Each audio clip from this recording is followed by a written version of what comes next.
This video is dedicated to James Humphreys. James, thank you.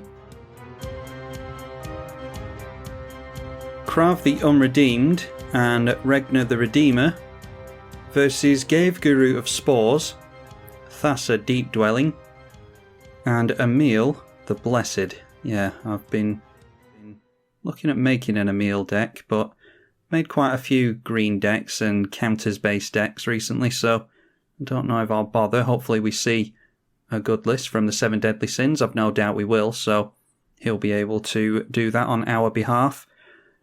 Got some heavy cards to start things off with. I think it's worth taking a mulligan on that. We'll try and get into some lands and ramp. Well, we got into ramp. Didn't get into any lands, though. Monastery Mentor. We can't even cast that. I mean, I think if we had some kind of life gain in hand, then Well of Lost Dreams could get us somewhere. Yeah, I think I'm going to have to mulligan that one as well. Alright, we've got some good stuff there. Yeah, I think we can keep this one. And unfortunately have to put Elspeth on the bottom, but at least we'll shuffle her around so there's every chance we draw into her again. One of my favourite planeswalkers. Altar of the Brood to start things off from Thassa, so might be that there's some kind of infinite flicker, or maybe they just want general value by milling us out throughout the course of the game. Then Ghave just getting down a Murmuring Bosk, one of the first tri-lands that has land type on it. How about we get into a dual land and we'll go for Authority of the Consuls. And that will make our opponent's creatures enter tapped, and we'll also gain some life with that. An island and a Mind Stone coming down. Altar of the Brood mills us all. Let's go through while Valdrieg takes his turn. Day of Judgment getting rid of a Wrath and a land. Utter End. Swiftfoot Boots for us. I'm hoping that the graveyards will stay open because I don't want to read out all the cards that get milled to Altar of the Brood. Golgari Signet coming from Val, who is the Ghave player today, playing against friends of the channel. Valdrieg has been a patron since day one, I think. Thassa being run by the True King. And then we've got the 7 Deadly Sins on Emiel the Blessed. Yeah, I haven't played against Sins in quite a while, so hopefully we'll get a good game in.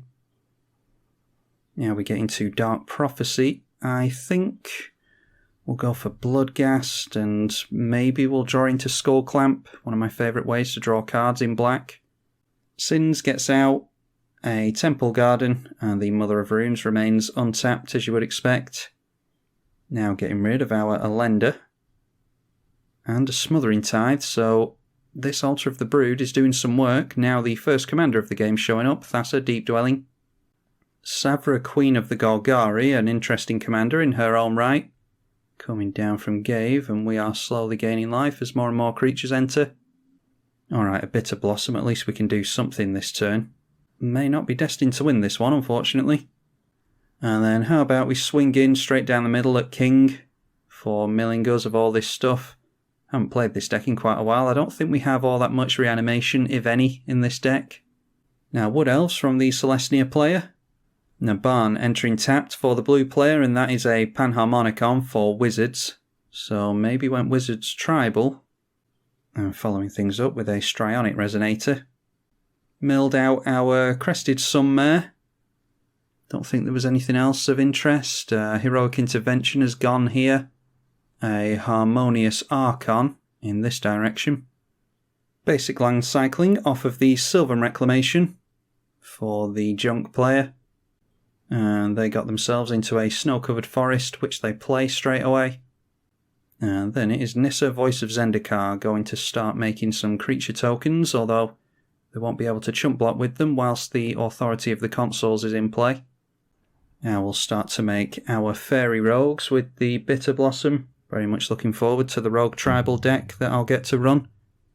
once the new Zendikar set comes out. And it seems as though we are just holding up D-Spark then, because there's nothing we can do with that hand. Let's swing in to that player again. In fact, let's swing in at Nissa, because if they want to block with Savra, that's fine with me. Well, the mana concerns are of no concern for the 7 Deadly Sins. Mirari's Wake coming down as a mana doubler, and that goes in at the Nissa, so they're just allowing it through because they don't want to lose their Savra. So 3 mana for a plant token saves a few players a little bit of life. I think we're going for D-Spark on that mana doubler. Then a Tempest Caller. When it enters the battlefield, tap all creatures a target opponent controls. They'll be able to tap some creatures that 2 players control. I think you might want to try and tap the Mother of Runes. Anyway, Altar of the Brood is going to trigger twice whenever a wizard enters, as long as Nabarn's in play. Anyway, they're tapping down our fairy. And they are tapping down these creatures here as well. So in response, they decide to give Mother of Runes protection from a colour until the end of the turn. And then Nabarn is going to swing in at us, because we've got the highest life total, and we have been swinging in at them. Savra coming in at us now as well. And then doing nothing with their turn, not bothering to get down Ghave. You typically want to get down Ghave when you can actually do something with him. I.e. put mana into his ability, so tapping out for him isn't necessarily any good. We'll go for D-Spark on the Mirari's Wake now. And continue to keep our fingers crossed for a land. Alright, well, it's not likely that we're going to do anything this game, is it? So we'll just turn in sideways at the blue player and pass. If we can get another black source and then go in for the Dark Prophecy, we might be able to draw enough cards off of a board wipe or something to get back into it, but we're very far behind at the moment. Apparently should have kept the hand with a Mana Crypt and a Thought Vessel in it, but we only had 1 land there, I think, and there was no guarantee that we were going to get into any more of our colours. That's hindsight for you. Sol Ring coming in for Sins. And then Emiel the Blessed enters. They don't have mana to activate the Flicker effect, but I dare say they've got some form of protection, Flicker stuff in hand. It's noteworthy as well that whilst our Consoles is in play, whenever they Flicker stuff, it will enter tapped. I think this comes in at the end of the turn. No, it comes in straight away, so yeah, they would be able to flicker things for 3 mana and have them come back in untapped and do some blocking shenanigans and stuff like that, but they won't be able to do it with our enchantment in play. Now a Relic Crush going on to, yeah, that's the end of the mill. Going after Altar of the Brood and Strionic Resonator, a couple of good targets for that. Now a Rhystic Study from the blue player. And now the Tempest Caller going in towards Ghave. And now Thassa is animated thanks to Devotion to blue of 5. They are going to flicker the Tempest Caller. And it's going to tap down a couple of players' creatures again. Targeting us. And Sins. Ajani Unyielding being played into the Rhystic Study without paying the tax. And they can exile a creature. That is what they're going for. They're going after the Thassa, which with a land next turn will be easily played again. Now then, are we going to get into a land this time? We are not. We get into Enlightened Shooter. That means that we can maybe go for... or what do we go for? I mean, I think it has to be a Mana Crypt, and then we can play Oketra's Monument and Aetherflux Reservoir, and... maybe the correct thing to do is go for a rock that allows us to make colours. Not sure yet. We've got a few turns to think it over before it comes back round to our turn. So let's turn in sideways at the blue player again. I'm wishing I had Moxes in the deck at this point for the Enlightened Shooter. We'd be able to get out our Dark Prophecy next turn if we did. Then at the end of our turn, Eladamri's Call being cast into the study without paying the tax.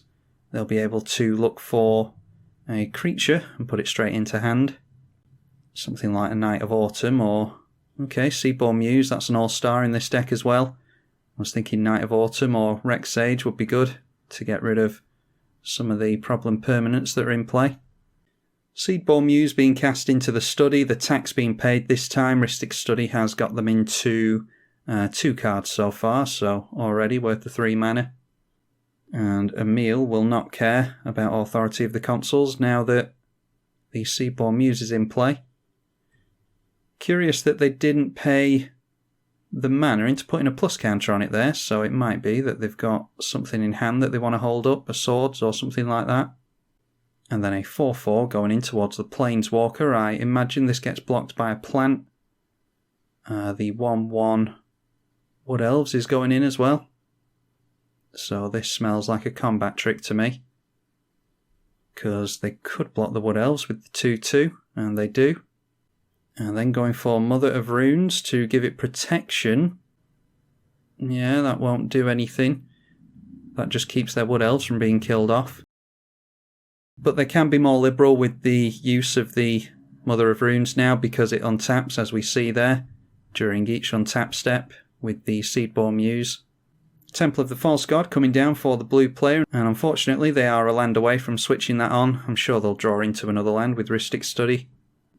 Emiel starting to take advantage of the flicker now, wanting to protect their Wood Elves so that they could carry on getting forests into play during everyone else's turn. We'll continue to gain life, thankfully. Going for the flicker onto Wood Elves again, so it comes down for a second time. And Wood Elves does bring in the forests untapped, don't forget, so they can go for a 3rd Wood Elves here, paying a total of 9 mana, but getting 3 mana out of the deal for the rest of the game. So effectively only costing 6. Now we need to try and rely on Ajani to get rid of the Seedball Muse, but they can just flicker it in response, so yeah, that's going to be a big issue for us. Need a board wipe to get rid of this state, really. And besides, they can go Mother of Runes onto their commander next turn, swing straight in, giving it protection from our opponent's blockers to get rid of this. And in comes the board wipe. That is Hour of Reckoning. Destroy all non-token creatures, so we'll keep our Fairy Rogues. Looks like they might have something in response, maybe Heroic Intervention, just going for another flicker on the Wood Elves. Maybe they'll do that a bunch more times before they lose their stuff. Yeah, so Sin's just flickering the Wood Elves a bunch of times there. They get a load more forests into play. And Rhystic Study sending King up to 6 cards in hand. They've still got Heroic Intervention mana held up over here. But apparently they don't have that in hand, so board getting wiped there, but they got a hell of a lot of value out of their board state there. So whatever they draw into now, they'll be able to do pretty much anything. We will go for our Enlightened Tutor, and we will pay into the study. And it's funny, we could go for Aetherflux Reservoir off of a Mana Crypt and wait for players to play creatures and then get rid of 7 Sins, although I don't think there's any need to do anything as spiky as that now that the board's been wiped. Yeah, we'll just go for... Oh, actually, we've got land tax, haven't we? I think we definitely need to go for land tax. I was going to go for an Arcane Signet there, but next turn we'll be able to start playing lands because apparently we can't draw them off the top. We're not going to this turn either, thanks to the fast tutor putting it on top of our library. Thankfully, Altar of the Brood is gone now, so we don't have to worry about our tutored card being milled. So there we go, drop ourselves a land tax, and we'll pay into the study again. And the blue player is holding up priority, so it might be that they've got some counter magic to swing someone's way. I dare say they'd be looking over here to use counter magic because of all the mana that they've got available. Let's go after 7 Sins. Actually, let's leave that Ajani in play, actually. Yeah, I don't mind making our opponents deal with that. I don't think we've got anything in play at the moment that makes Ajani worry. So as long as it's giving these two a headache, I don't really mind. We'll encourage them to use their own resources to get rid of the Planeswalker. Emiel the Blessed coming down again with that surplus of mana will struggle to keep Emiel out of play this game, I would have thought, paying into the Rhystic Study as well. And then Swiftfoot Boots to protect their commander. Again, paying for the tax. A land coming down for the blue player now, so that will switch on Temple of the False God. And they replay their commander as well. So I don't think they do have any counter magic in hand, otherwise I like to think they would have countered Emiel. There's some really good anti-counter stuff in Celestia colours, so it might be that that deck isn't all that worried about counter spells. Haven't seen anything like that yet though. Ghave Guru of Spores, that is the third commander in a row. Unfortunately, we won't be able to complete the trend by getting one of our commanders into play. Nowhere near that yet. They pay into the Rhystic Study as well. Now, Ghave has come in tapped, so Emiel should be able to swing in over to Ajani to keep that at bay, so I'm not going to bother with my rogues doing that. We will be able to put some basics into our hand here. Probably for the rest of the game we'll be able to trigger land tax. So let's go for a swamp and a plains. We'll play a swamp and go into Dark Prophecy this turn. Okay, Resplendent Angel. I don't think we're going to gain enough life with that, because it all has to be in one turn. Unless maybe Sins plays out something like a Hornet Queen or Avenger of Zendikar, then we'd make an Angel, thanks to the consoles. I think we just have to try and draw a bunch of cards on the back of a board wipe or something like that. And Bloodghast comes back into play with landfall. Yeah, we've actually got decent cards in hand, so yeah, I'm actually going to try my luck. We'll see if we actually manage to make an Angel with the Resplendent Angel. And we won't be able to pay into the Rhystic Study, which I really don't like, but we haven't exactly made a lot of mana here, have we? Turn 8 and we've only got 3 lands. So with that, let's see. I think we should take a couple in at the blue player, a couple in at Sins as well. And that should encourage Emiel to gallop over to Ajani Unyielding and hit them for 4. Green Sun Zenith, where X is 3 for the Emiel player now. It might be that they get a creature into play, paying the tax there. It might be that they get a creature in and then flicker it enough times to give us enough life with Authority of the Consuls. I don't think they have. They'd need to put 3 mana into Emiel 5 times, or 4 more times now that this is entered. Oh, Eternal Witness is a really good tutor actually for them. And they are 3 mana away from doing that, so I don't think we're going to get enough life from Resplendent Angel and Authority of the Consuls to make an Angel. It's a good thing to have in play, though. Not sure what they return there. Oh, they got the Seedborn Muse. Yep, that's a very good one. Paying the tax again. But at least with the Seedborn Muse in play, they'll be flickering the Eternal Witness over and over again and feeding us life, so yeah, we might still end up making use of this thing. Anyway, swinging over to the Planeswalker, as they almost have to. In fact, they do have to, because they're going to get their Seedborn Muse exiled if not. They don't have the Mother of Runes anymore. Although I'm sure it'll be one of the first things that they grab with the Witness. And before the end of the turn, they do flicker the Eternal Witness. And noticing that they've got Aura Shards in the graveyard as well, so really don't want to see Aura Shards. We've got a lot of enchantments, as you can see. This time they targeted Heroic Intervention, that's a very good one for them to have. And Sins saying that he's got the game here near enough. I mean, that assumes that the blue player doesn't have any counter magic, any means of doing anything. I mean, it's not over till it's over. Heroic Intervention won't help them from one of our sack outlets and a Grave Pact, for instance. But I wouldn't be surprised if Sins won from here. They can get the Heroic Intervention back every turn with Eternal Witness. Diluvian Primordial will be able to cast a bunch of stuff. Spot removal isn't going to help here. A board wipe will be able to be cast. I think it's an instant or sorcery. Yeah, and there has been a board wipe cast. That makes me wish that I'd gone for Dark Prophecy, but yeah, board wipe won't necessarily help either with Heroic Intervention. Not sure what our opponent wants to grab here. They are going for our D-Spark. That won't do anything for them. Relic Crush. And the Aladamri's Call.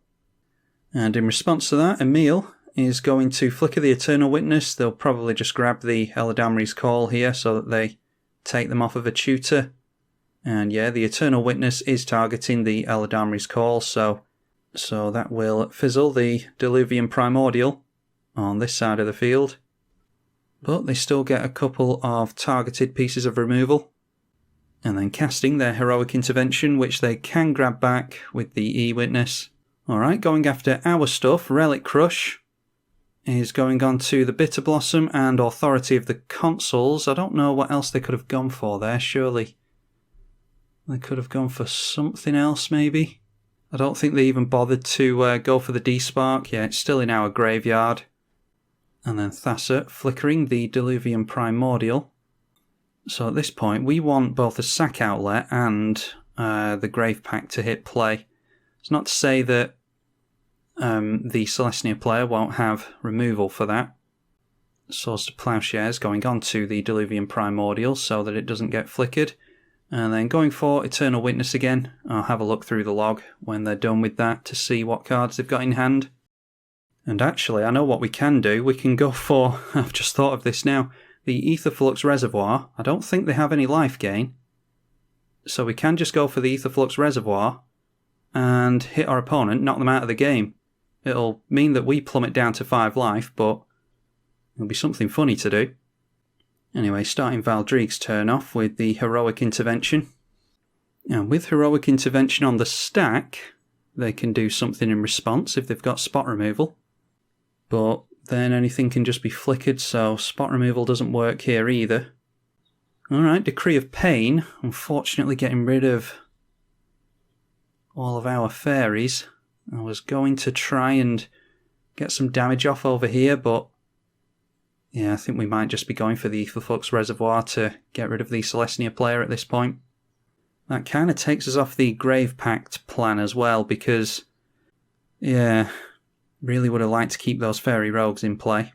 So deciding to flicker the E-Witness. And let's see if they've got a Croson Grip in here or something like that. I mean, yeah, they're going for the Aura Shards there. As long as we play the Aetherflux Reservoir, we'll have priority once it's entered, and as long as we just activate it straight away, I mean, we can activate it at instant speed anyway, we'll be able to hit them. So anyway, grabbing back their Aura Shards. And then Swords to Plowshares going on to Ghave. That means that we don't necessarily have to worry about it swinging in at us once we've lost all these creatures. And then flickering the Eternal Witness again after that. And grabbing back the Swords to Plowshares with the E-Witness. And with that, the Eternal Witness goes down. Heroic Intervention will end up in the graveyard after that, so they need a means of getting their Eternal Witness back if they want to carry on doing what they were doing. Then Val plays a land, they plus their Ajani. Okay, and then it looks as though Val is tapping out. The blue player's tapped out as well. I can't imagine, even if there is free counter magic here, that they'd counter an Aetherflux Reservoir anyway. I'm not 100% sure if they can gain a lot of life at instant speed. They've got Swords to Plowshares in hand. They could gain 4 life, that's nowhere near enough. And there's Collective Blessing and Champion of Lamholt over here to worry about, but I think we just have to go for it. We'll grab 1 Plains with the Land Tax. I really don't want to strip my supply of basics off by dumping them all at the end of the turn. Maybe they can give themselves hexproof or something like that, I'm not sure. Anyway, let's go for the Plains. That will bring back the Bloodghast. And let's try this.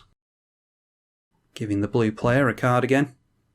So now Sins is having a think about something. I don't know, like I said, if they can do anything about this or not.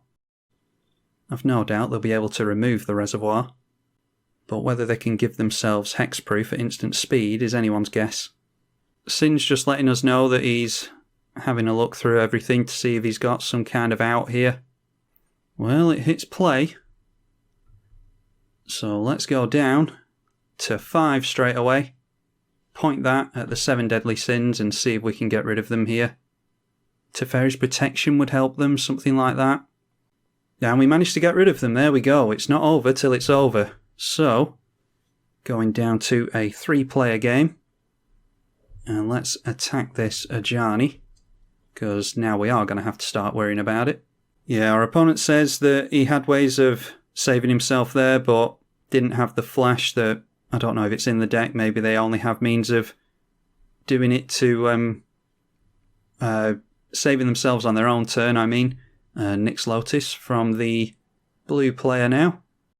Yeah, so I'm not sure what Seven Sins had there, but it wasn't a means of giving themselves hexproof at instant speed. Fairy's Protection, like I said, would have helped them. Now it's a Mull Drifter coming in. We'll draw them 2 cards.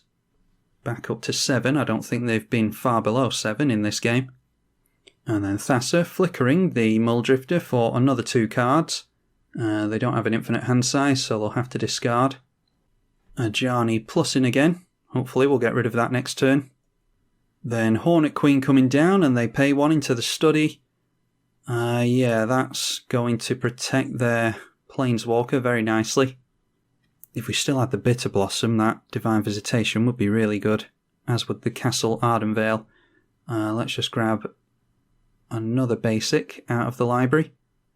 Then we get into the Ophiomancer, which is really good with Divine Visitation.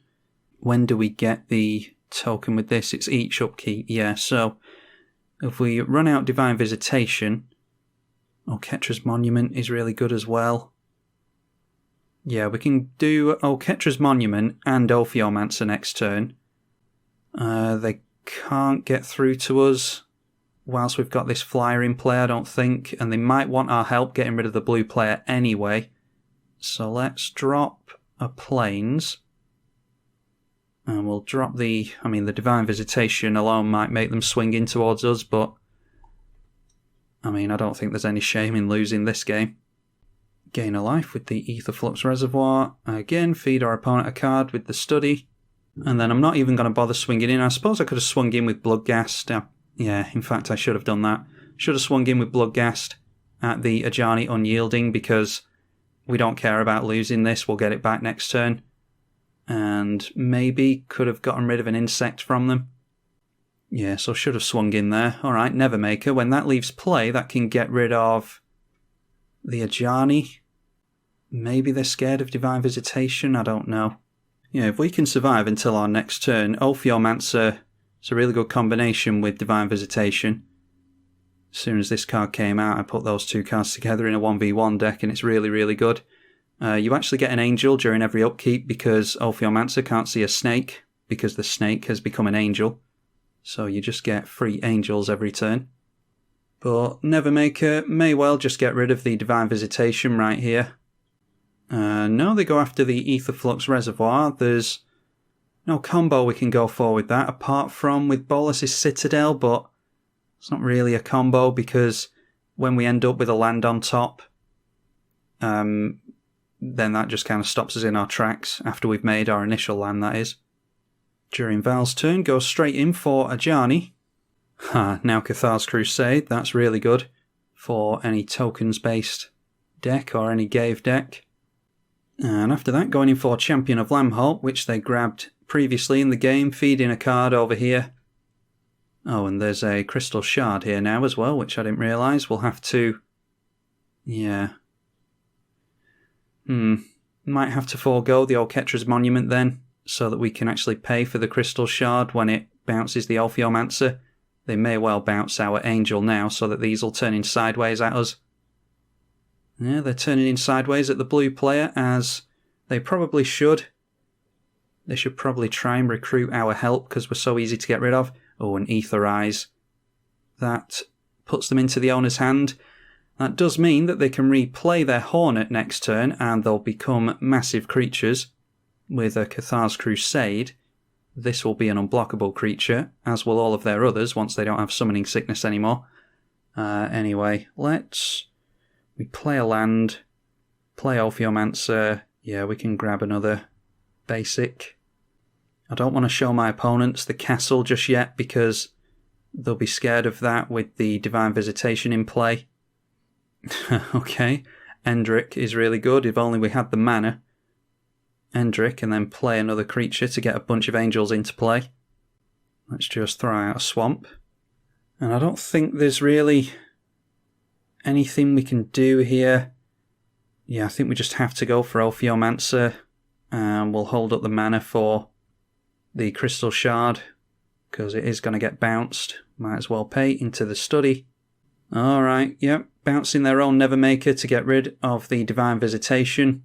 So there's absolutely nothing that we're going to do here. Our opponent doesn't want to see any angels whatsoever. And then, after that, going for a Mystical Tutor. They have to do that because if they allow us to go to the next phase, they'll lose their mana. So we've got a bit more information here that might help us decide which way we want to swing. I'm thinking we just swing these two in at the Ajani at this point, but to be honest, it's the blue player I want rid of over Ghave at this point. Yeah, so let's swing in at the blue player. We'll show some solidarity with Val. And Ophiomancer will begin to trigger. No sack outlet, unfortunately. And we don't have any spot removal in hand either, so let's just tap out. I'm not bothered about bluffing. The Nevermaker coming back into play. They'll be able to probably get the Resplendent Angel out of the way, so that they can maybe start swinging in at us. Going for River's Rebuke, bouncing all of our permanents back to our hand. And then it is Ether Adept that will bounce this thing back to hand. And that animates the Thassa, so I dare say that this is the end of us. We'll probably turn both creatures in sideways at us. Well, Thassa's coming this way. And the Muldrifter isn't, being left at 1 life. The Muldrifter going in at the Planeswalker. Oh, but Thassa's a 6/5. I thought she was a 5/5. Alright, so yeah, I thought we were being left at 1 life there, but being taken out by Thassa Deep Dwelling. And these two are still at a fairly high life total, so more cards in hand over here, but a much more pain in the arse board state over here, so yeah, I'm tempted to say that King will win this one, but like I said before, it's not over till it's over. They put the Cathars Crusade back on top with this, I think it is. Yeah, putting it back on top, which messes up your draws. But thankfully, we've kept the Ajani in play all this game, so that should help Val out quite a bit. Now Val getting down a Parallel Lives, which I doubt they'll manage to keep in play. Getting down Bastion Remembrance, which will get them into 2 humans, if this is still in play. That does manage to hit play, so now Nevermaker has a tough decision to make. Do they want to finally get rid of that Planeswalker that's giving them card advantage, or do they want to get rid of the token doubler? They know they've got a Hornet Queen in hand, but might be that the blue player has counter magic. I don't think we've seen any counter magic from them yet, actually, which is a nice change of pace against mono blue. Oh, we do know that they've got Familiar's Ruse in hand. Playing a Sage of Fables, part of Wizard Tribal, and then another card that's in my Rogue Tribal deck. At the beginning of your upkeep, if you're the Monarch, creatures you control can't be blocked this turn. And yeah, I'd like to see Val take the monarchy away from them, because I don't think they're going to be able to. Then at the end of the turn, Thassa points itself at the Muldrifter, untapping that and drawing them another few cards. And it's Champion of Lamholt coming into play now. Without the Cathars Crusade, unfortunately. They might play Cathars Crusade right here. Going instead for Kodama's Reach, so that they can play more cards in a turn. Paying for the study as well. Oh, and at some point Val got down a Cryptolith Rite as well. I didn't spot that one. And what is that coming out of the robe there? It's... oh, he's got his back turned. I thought he was facing us. I thought that was something else. Torrential Gearhulk coming down at the end of Valdreig's turn. And can they cast it without paying the cost? Yeah, without paying the cost. So there's a River's Rebuke. Not going for the River's Rebuke, curiously. Going for a Mystical Tutor. Is this just instants? Ah, they can't go for sorceries, that's why. So going for an instant in Mystical Tutor. And that might be another mass bounce spell. And with that, they go for Displace. Exile up to 2 creatures you control and return them to the battlefield under their owner's control. They are bouncing the Nevermaker again with the Crystal Shard, which puts the Champion of Lamholt on top of the library again. Now, during King's turn, they play out the Nevermaker again. 8 cards in hand at this point. And all of their creatures are going to be unblockable, don't forget. Then playing out a Seagate Oracle, which will come in with a plus counter because it's a wizard. Look at the top 2 cards of your library, one into hand, the other onto the bottom. And then following things up with Kozilek, Butcher of Truth, we'll draw them 4 cards, they go up to 11. Don't think they have a means of haste. Then Conjurer's Closet for even more flicker shenanigans, so they're pretty much free to swing in unblocked at this point. And then they'll untap at least a couple of creatures with their commander and the Conjurer's Closet. Okay, Val said that he's going to just call it a day there, because there's no way he can catch up within a reasonable time frame, he said. I think that's fair enough. Yeah, a lot of the time Blue really wants to get into the late game, and then even if they do get into the late game, they're probably going to win, but it might take them a few turns, and Val obviously doesn't want to waste anyone's time with that. So it's good game to the True King 870, friend of the channel, as was everyone else today.